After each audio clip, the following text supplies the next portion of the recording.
I'm still afraid of this house. Warning: disturbing content. Well-known ghost hunters Ed and Lorraine Warren were called in after family members claimed they heard mysterious voices and saw apparitions. About what some call a haunted house in Southington. We were contacted by Carmen Snedeker and her niece, who was living with the family. In the mid-1980s, a Connecticut family rented an old house to be closer to their son's cancer treatment center. But soon after moving in, they claimed to be under siege not by illness, but by something far more terrifying. This is the real story of the Snedeker family, and what became known as the haunting in Connecticut. The house at 208 Meriden Avenue, Southington, Connecticut, was built around the early 20th century, and by the 1920s it was operating as a licensed funeral home under the name Hallahan Funeral Home. It featured a full embalming room in the basement, where bodies were prepared for wakes and burials. For decades, the building handled the dead, until the funeral services eventually ceased in the early 1980s. The exact number of bodies prepared in that home is unknown, but remnants of its past remained, including a large metal gurney, body lift, and tools still in place when the Snedeker family arrived.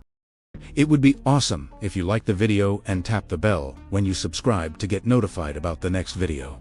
Thank you. Back to the story. So in 1986, Carmen and Al Snedeker rented the home to be closer to the hospital where their son was receiving treatment for Hodgkin's lymphoma. They moved in with their children and a niece, unaware of the house's past. We were contacted by Carmen Snedeker and her niece, who was living with the family at that Shortly time. after moving in, the family claimed to experience disturbing and unexplained phenomena. The family reported sudden cold spots, lights flickering, strange odors like rotting flesh, apparitions, including shadowy figures, nightmares, and feelings of being watched. Carmen discovered what had once been the embalming room, still intact. The family was not initially told it had been a funeral home. After family members claimed they heard mysterious voices and saw apparitions. The house is a former funeral home. Pulleys that used to lift coffins are still in place. A table once used to prep bodies now holds laundry. Each night for weeks, Carmen has laid out mattresses in the living room. The family and the investigator sleeping together for safety and to keep a close watch on what may exist in this house. The most serious claims involve their oldest son, who began acting erratically.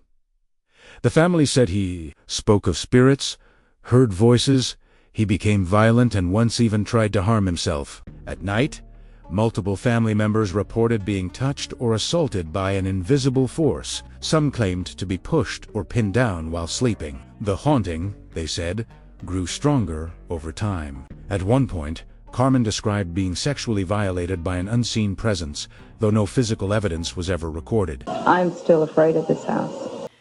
I didn't know that that room was a coffin room, where the coffins were kept, where they would pick out the families would pick out the coffin.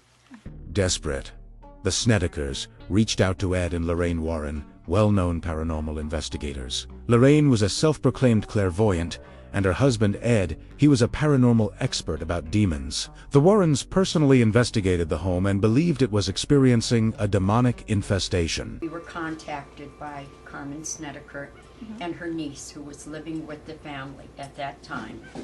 And Lorraine talks about how she was contacted by the Snedekers family. The fact that, when she called, she was hysterical on the telephone. According to Warren's statements, the house had become a gateway for non-human entities, possibly connected to the many bodies once processed inside the basement. The Warrens had investigated hundreds of cases by that time, but what they encountered in Connecticut would become one of their most disturbing. Ed and Lorraine called in the help of a Catholic priest, whose identity was never officially disclosed. They claimed the priest performed a blessing of the home, and later, a full exorcism was conducted. The rite, according to the Warrens, was intended to cut off the entity's connection to the house and to the family living in it. Following the blessing, the Snedekers reported a sudden calm. The unexplained events, they said, stopped, but the emotional toll had been deep. Not long after, the family moved out permanently. In the 1990s, The Snedeker story was adapted into a book titled In a Dark Place, co-written by horror author Ray Garton, who was hired by the Warrens. But Garton later claimed the family was inconsistent with their accounts and said Ed Warren told him to make it scary. To this day, no formal church records confirm an exorcism, and skeptics question the truth behind the story. Still, paranormal investigators and believers point to the case as one of the most intense alleged hauntings linked to a former funeral home. One of the priests was an exorcist. The other was a very high-ranking clergyman, Catholic priest.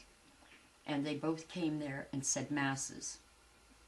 They both wrote letters to the bishop that the house required an exorcism, but they didn't want to be the priest, to be picked to be the exorcist. Oh. Thanks for watching. If you liked the video, please subscribe and don't forget to tap the bell.